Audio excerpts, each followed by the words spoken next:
Greetings, fellow travelers. Welcome to a guide to Moomins. I'm your host, Mushroom Slop. Today I'm gonna guide you through the famous anime from the 80s, beloved series based on books by Trolley Justin. As you can see, all the characters hyperventilate for winter. Our protagonist, Movement Troll, is still sleeping because he doesn't know it's spring. Downstairs is Movement Papa and Movement Mama. They took one bottle of melatonin each, so they haven't woken up either. Staying with them is Tiny Mai, a 40-year-old moocher. They all live together, and Human Mouse. Once Mullet is well and woken up, he rushes to see his friend, Suskin. Movins seem to be pretty durable, seeing as they can land on their heads without pain. Soon, Minuscule Mai decides to go, leaving Moomin Roll and Snuff Kindred alone. They decide they're bored and go to visit their friend, Snurf. He lives in a cave, and he's a professional gold digger. The three friends then decide to hike up the reclusive cliff, and on the way up, they meet Mr. Helium. He's a different species than Moomin Troll, called a Moomin Trollant, and has no relevance to the plot.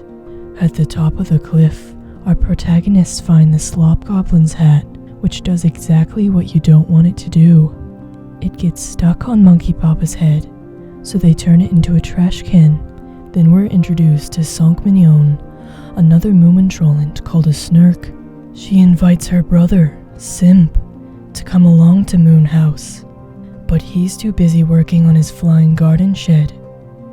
Back at Movie Hut, Snurf decides to throw his food, made by Melodrama, onto the floor. Moon Pop picks it up and puts it in the Gobgoblin's hat, and it turns into a horde of pink sheep. For the next half hour, all the children ride the sheep, which disrupts Moomin Pepto-Bismol as he writes his will. He thinks it's dangerous to provoke the sheep, but Moominto wishes death upon his father.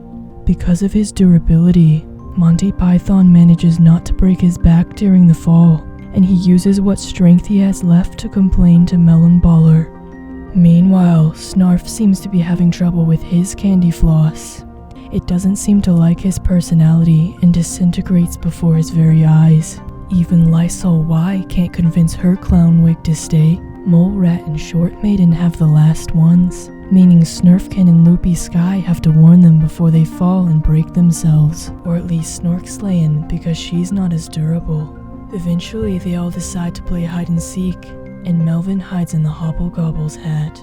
Nobody managed to find him there, so when he finally revealed himself, he turned into the King of Cauliflower. Nobody recognized Manana Roll, which made him panic. He cried until Morbid Maraca came to his rescue. Then she realized through the power of motherly love that her son really did reside within the pink golem meat husk. She saw him for who he really was, Mommy Troll, and thereby brought the story to a close. Soon after, the Blob Goblin's hat was thrown into the river, never to be seen again. Probably.